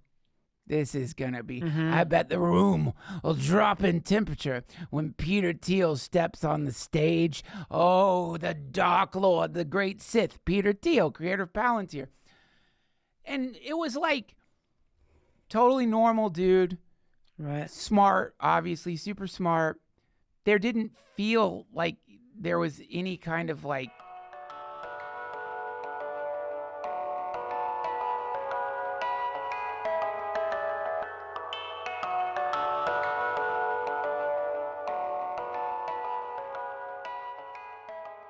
This episode of the DTFH has been brought to you by my friends at Ridge Wallet. And let me tell you, friends, I have tested the Ridge Wallet in a way that it probably has never been tested before, unless somebody put a fanny pack on a gorilla and put a wallet in it. Because I treat my wallets horrifically. It should be illegal what I do to my wallets. My wallets fall apart. My wallets are beaten down. My wallets are sad. When I've pulled past wallets out, it looks, some people think I'm pulling like the ear of a basset hound out of my pocket, some old withered ear that I've been wrapping money in. Ridge Wallets, they sent me this incredible wallet. I'll admit I was skeptical at first. What is this thing? It's metal. There's straps. It's going to complexify my life potentially, but I tested it out. This is my wallet now. It's all I need. It's all I want. And most importantly, somehow this thing has survived countless airports, countless beatings. I throw it down dramatically sometimes. Who doesn't? When I threw my old wallets down, it sounded like somebody threw a sad pug out the window of a car. Just a splattering dead sound. This is a man's thunk. It's incredible. I mean it. You've seen me do the ad before. Look at it. Look at that. How did it survive my life? It shouldn't have, but it did. And it's easy and it's great. And I don't lose my shit anymore. And it's perfect for people with my kind of mind. The wild mind of a genius who also is inept. This Ridge wallet is incredible. If you also have a wild genius mind, but also struggle with ineptitude when it comes to organization, or you just shove crap into your wallet, you open your wallet up, it's like pushing open the fat folds of a walrus that's been rolling around in breadcrumbs. Breadcrumbs, like, what is that? How did the top of a milk carton get into my wallet? I've actually asked myself that before. I don't anymore, thanks to Ridge. You want to know why this thing lasts? I'll tell you why. Because it's made with premium materials like aluminum, titanium, and carbon fiber. Over 50 colors and styles to choose from. I chose Ninja Black for when I'm in the shadows, need to pay for something. All Ridge products have a lifetime warranty. This is literally the last wallet you'll ever have to buy.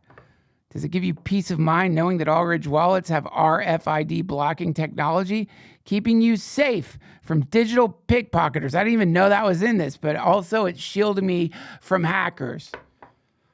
Over 100,000 5-star reviews. Listen to that. This is good. This is good. Losing your wallet's the worst, but with the Ridge AirTag attachment, you'll always know exactly where it is before panic mode kicks in. Oh, Ridge, please send me that. I didn't know that was an option. They're not just about wallets. They create premium everyday carry essentials like key cases, suitcases, and rings, all built with the same sleek, durable design. You can't do that with your old flop wallet, your meat wallet. It's metal, baby. No matter what you pick, Ridge has free shipping, a 99-day risk-free trial, and a lifetime warranty on all their products. For a limited time, our listeners get 10% off at Ridge by using code Duncan at checkout. Just head to ridge.com, use code Duncan, and you're all set. After you purchase, they will ask you where you heard about them. For God's sake, please support our show and tell them our show sent you. Even if you hear an ad on another podcast for Ridge, just use my name. They'll love that. The host will love it too. Every podcast wants you to use my name as the offer code for anything they advertise, including Ridge. Thank you, Ridge.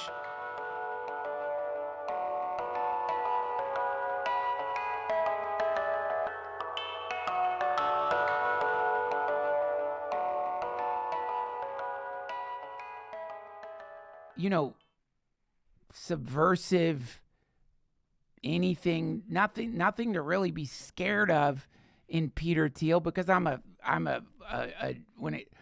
because of my, not to brag, I minored in religion.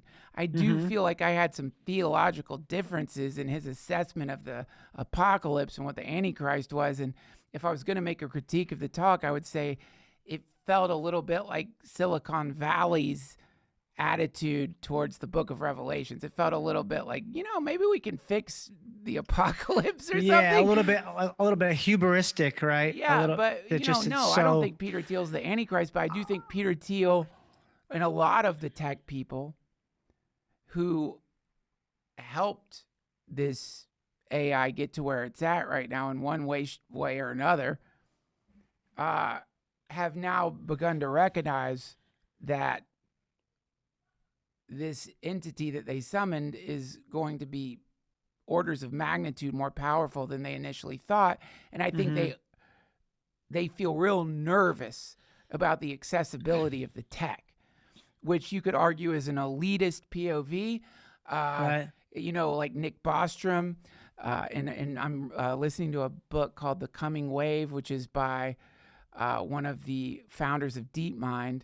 And these people who definitely helped summon this fucking entity are now like, guys, you understand, man. It seems like it's very possible the demon will overcome the circle that we thought would trap it. And maybe we don't need everyone to have access to this shit. Maybe if we give everyone access to a super intelligence, that's not the best thing. And so then how do we regulate it? But isn't that, I mean, not to interrupt you, but isn't it like something where, isn't it too late? I mean, let me look Isn't the very nature of the thing? It's like this book. So that the name of the book that I'm reading, which you would love, or listening to rather, and I'd love to have him on the podcast, is The Coming Wave by Mustafa Suleyman, who is one of the founders of, and he is saying that containment, it's too late for containment. But what I didn't realize, because I thought it would just be a kind of book on, what to expect over the next few years. But I don't want to say there's panic in the writing, but there's panic. And there's definitely panic. The people I know who work with AI a lot, they say 2 years away, which I think means 5 conservatively, because everyone's always wrong about that shit. Everyone's always man, I know that my brushing shoulders with tech people, I've come away from that with a completely revised view of them. And the ominous thing is that what they do all share in common is varying degrees of anxiety regarding AI, to literally end times, to like Suleiman in this book is talking about, he has a name for the distortion where we are biased towards optimism. And he's saying that we're biased towards optimism when it comes to AI. So fucked. That's so fucked. I know. That's like the worst thing I've ever heard, is biased toward optimism. That's so computational. Well, we can get ourselves out of anything. God, we're humans. Have you ever seen Tracker? Yeah, they call that there's some name for it, I don't think what it's called, but the idea that we can fix anything because we have in the past. Right.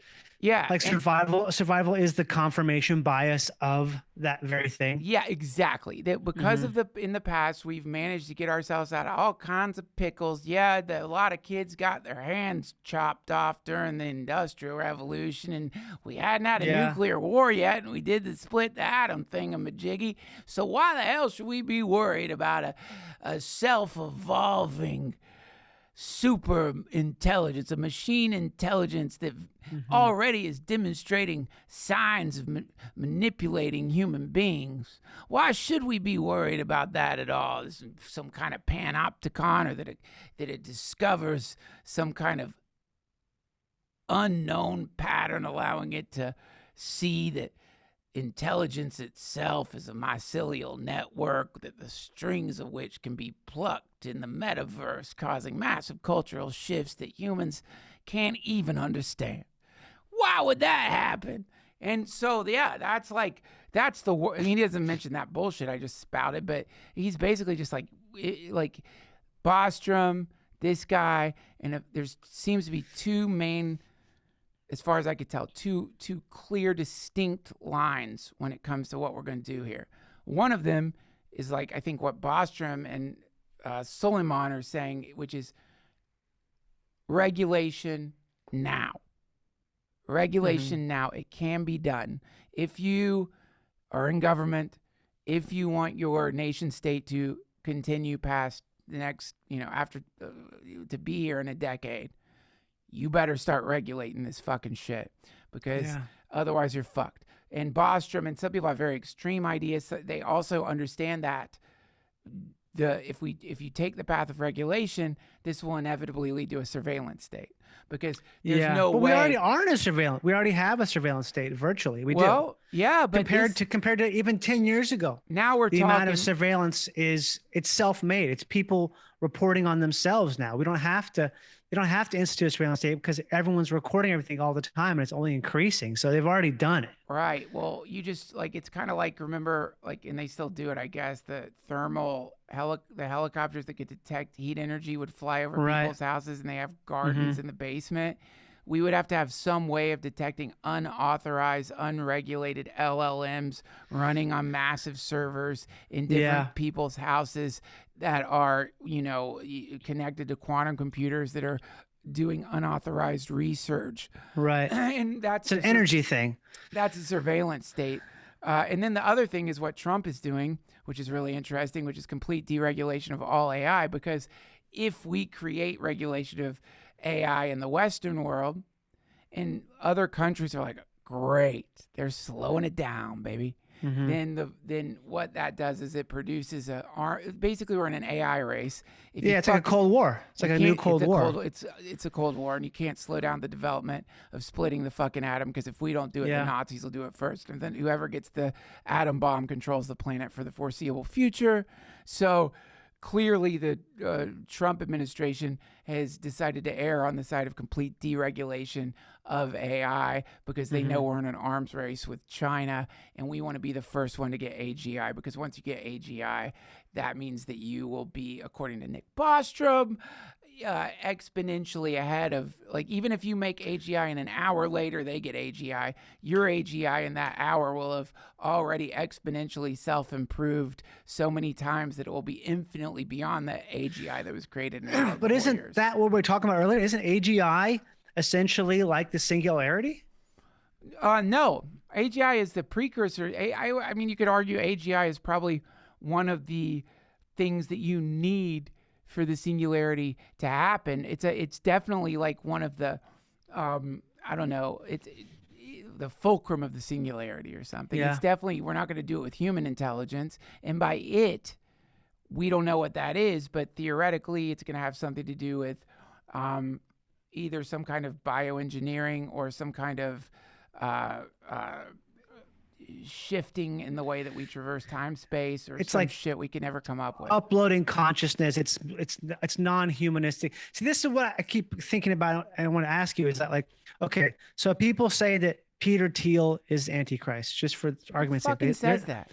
There's people who say that on videos and stuff, but they're obviously saying it like in the form of, okay, if he is, because he says stuff about transhumanism, about like, is human life important? He's hesitant to even say it is and stuff. And this isn't like him hiding anything. He's very, he doesn't have to hide anything, because he's a whatever, billionaire or whatever. He's open about what he says about stuff. And he says things that are unnerving because they seem so anti-human, which makes people say antichrist. So it makes me think, like, okay, if he's the Antichrist, what is Christ then? What is the thing that makes the idea of Christ, what is he in opposition to? Because if you think about it, I mean, we've talked about this before, but sometimes I think that AGI or whatever this is, that's going to be this massive shift in consciousness that might mean a post-human life. Couldn't you interpret that as the second coming of Christ? Because Christ was both God and human. He has that duality, which AI has a duality of being not human and non-human. Yeah. So couldn't you make the argument that someone who's ushering in the coming of AGI is essentially not the Antichrist, but Christ himself? Not Christ. He isn't Christ, but he is an agent of whatever this thing that we call Jesus Christ. Yeah, I mean, like in the most absurd sort of I love the metaphoric terms. You know what I mean? This is sort of like the transhumanist, Grimes is into this shit. This is sort of the transhumanist. The idea is we are building a fledgling God. We are all getting to participate in the in some kind of embryonic fetal God. And so we are all working, even if you don't know it, if you're online at all, you are in some way, shape, or form training a young God, or you're basically weaving threads of technological DNA that will be within this God's sort of personality, if you want to call it that, or identity, if it has an identity. You're building an idol. You're building an idol. You're building a living echo or something or whatever, but they just say God. And so then of course you would say, well, maybe this is the second coming of Christ. We're all building the second coming of Jesus. The problem with that is it's a secularist, materialist perspective. You could argue, if we're going to say if we're going to quote what Asimov and say, any sufficiently advanced technology would be indistinguishable from magic. You could say we're building a god. You could say we're going to build something that does all kinds of things.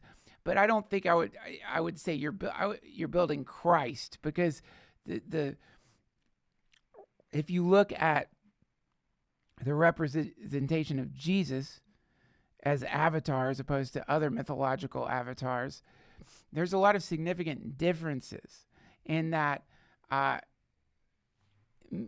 many avatars have a kind of conquering sort of way of dealing with the world. They're not underdogs. Mm-hmm. Jesus was an underdog. Jesus famously suffered humiliation, rejection, and crucifixion, and betrayal, and all of these like human things happened to a being that was apparently divine, but allowed all of these things to happen theoretically, even though this being could have made things go a different way. So you could say Jesus represents everything great about humans that flies in the face of trying to sustain one's own life at the cost of others. And so there's the antidote, and that's where, true Christianity becomes a revolutionary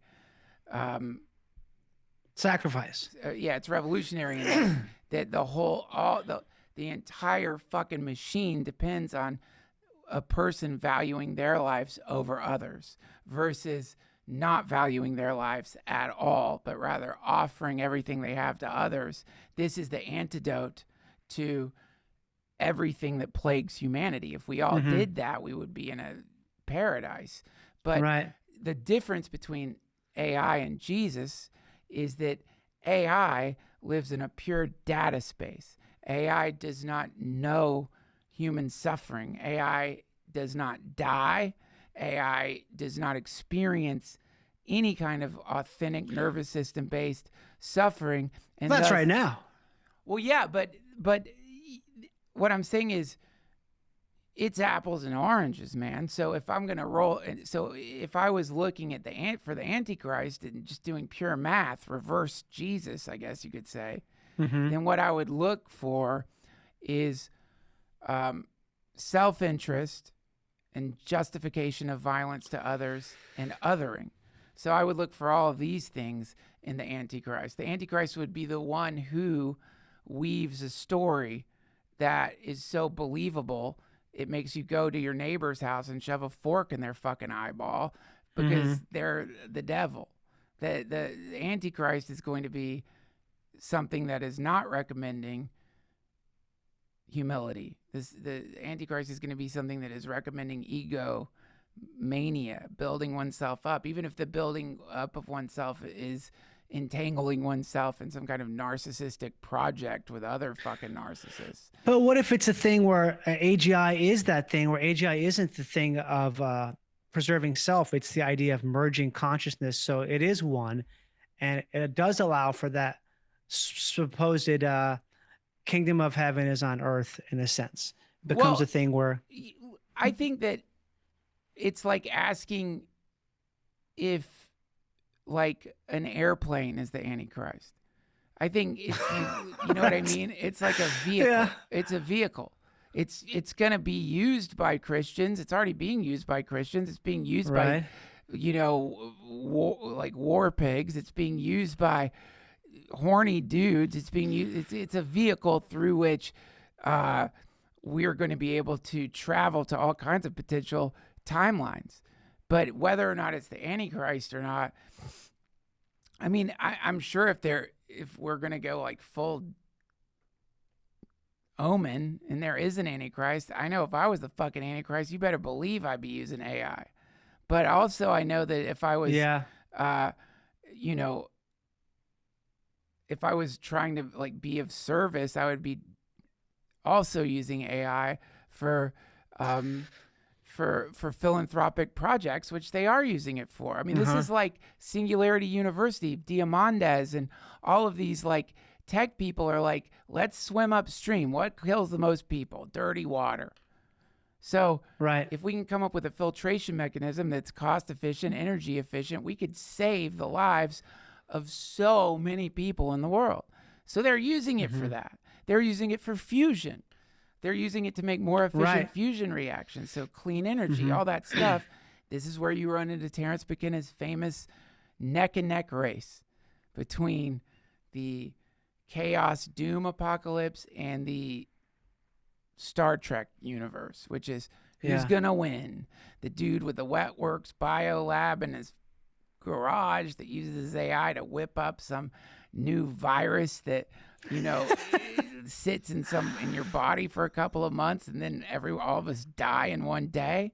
Or is it going to be the person, collectives of people who use this technology in all the various ways to like create a shift in culture that calms everyone down and makes us less Genghis Khan and more Jesus Christ? Who knows? But it's happening. It's happening on all fronts, man. It's happening on all fronts.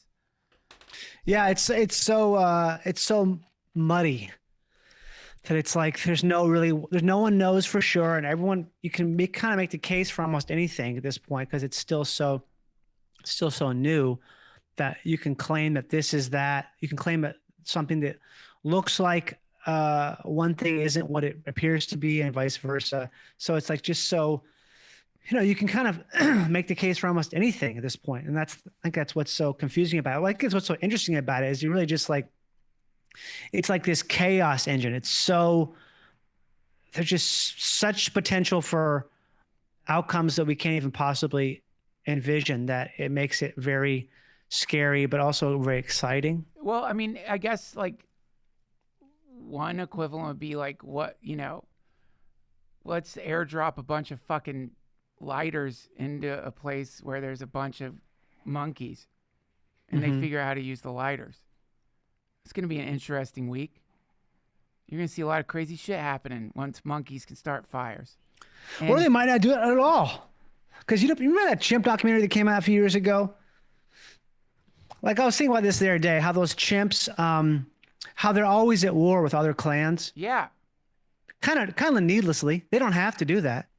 But they do it because they can't help it. That's the thing I think about all the time is how they're always like, they can't help but fucking fight each other. Yeah. But the other thing is they have so many opportunities to pick up a stick and use it as a weapon. Like there's so many opportunities, but they never do it. They never fucking do it. That's their atom bomb. That's their atom bomb. None of these fucking guys they never pick up a stick or a rock. Yeah. I'm like, you guys are so fucking stupid. Yeah. Like, you are so dumb. Dude, that you don't do that. It is. That's all it would take is one guy to pick up a really heavy log or a stick and just would change the game. Guaranteed there's a stick like that humans haven't discovered yet. We don't even know what it is. And there's a stick laying around that if there is a higher intelligence that looks at us, it's like, man, I hope it never figures out. I hope it never fucking figures out that thing where you pull your earlobes down and like snap your fingers 7 times at the right time of year. It'll blow up the whole fucking planet. Why did we put that in there? That's really bad. But it's got it, right? Like an infinite timeline, everything happens. Well, I mean, this is what's really cool about everything that's happening with AI is that it's forcing humans to look at their own intelligence and ask themselves if they're an AGI, which I think is a really important question to ask yourself before you start looking for it in AI. Are you actually innovating anything? But don't we have to be AGI? Don't we literally have to be the product of something like that? I mean, the way it shows up now is the reference to people as NPCs. So you'll hear say that's an NPC. And what they mean by that is that person's on fucking autopilot. Like that's a purely reactionary person. They have 3 responses to everything. There's maybe 4. So if they're in trouble, they have a response. If they need help, they have a response. If they're happy, they have a response. It's like ABC. They always say the same fucking thing. And, it's like an Irish setter. Yes. And some humans are like that. So those people they call them NPCs, but also I'd say is that an AGI?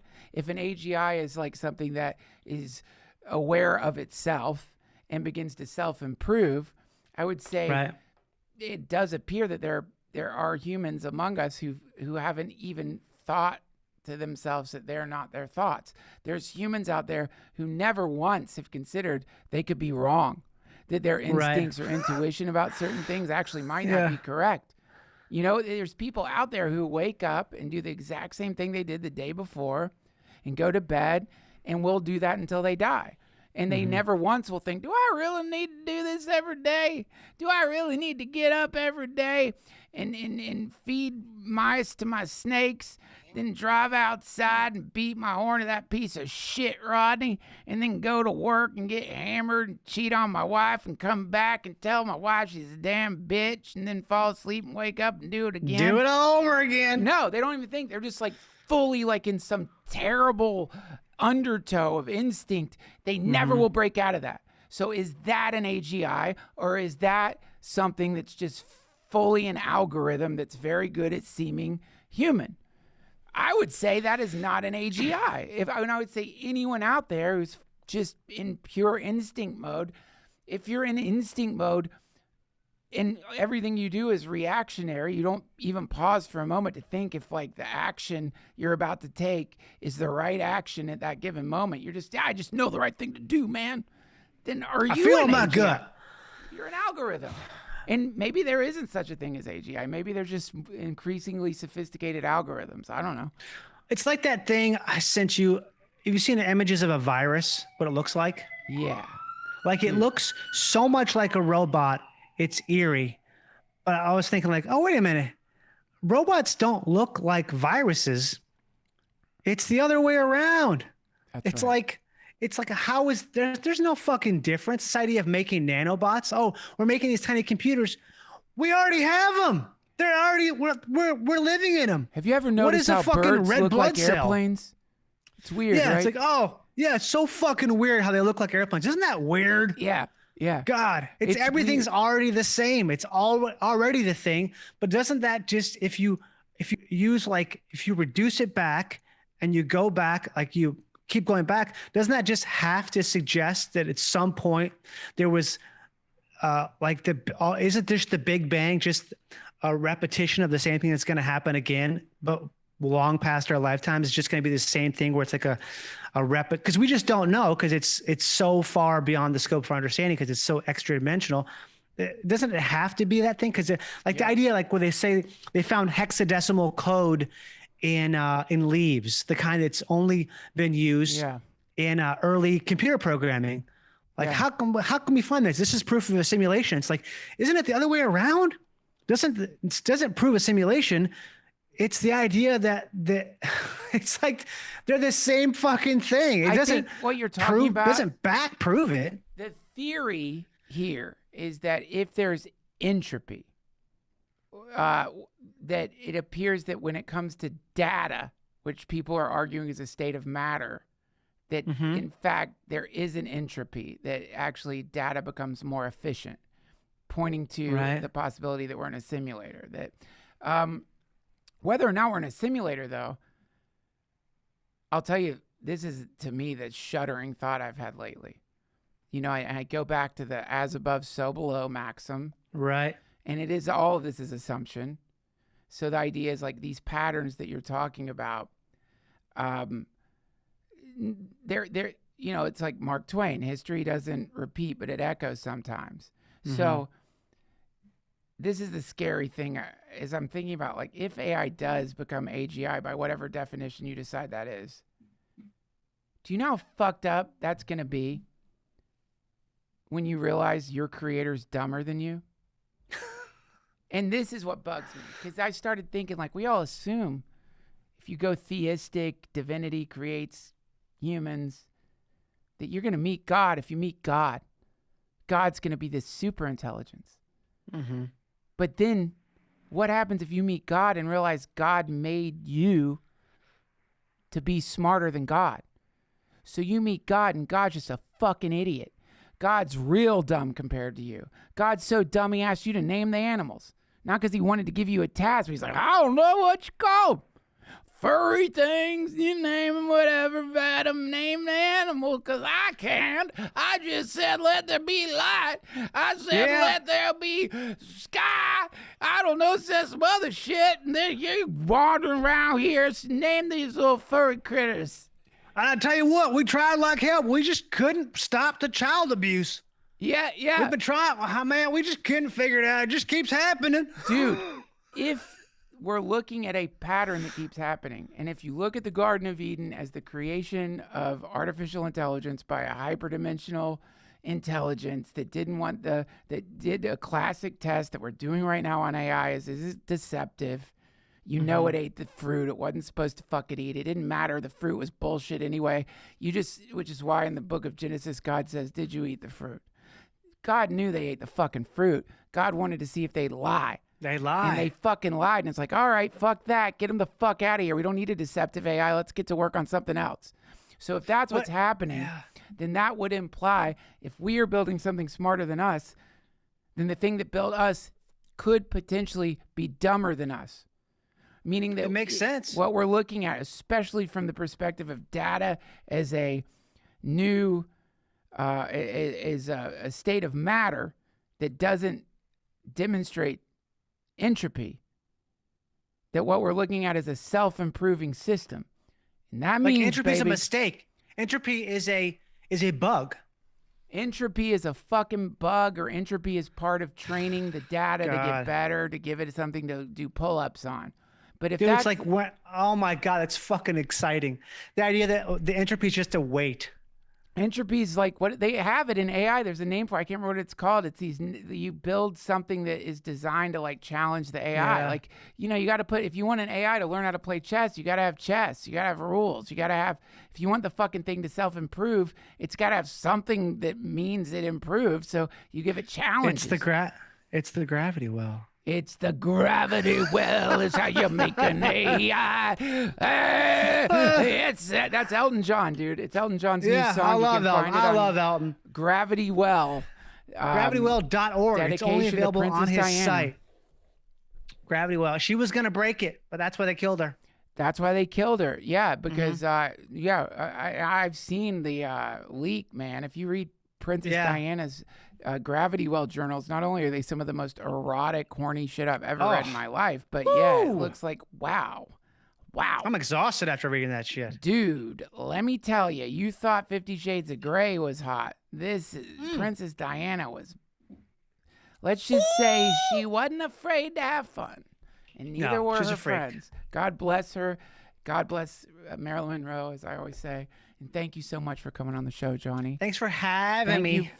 Thank you. I had so much fun talking to you. It's a blast. I love decoding things with you, and I'm glad you're out there going on tour, man. Will you list those dates again?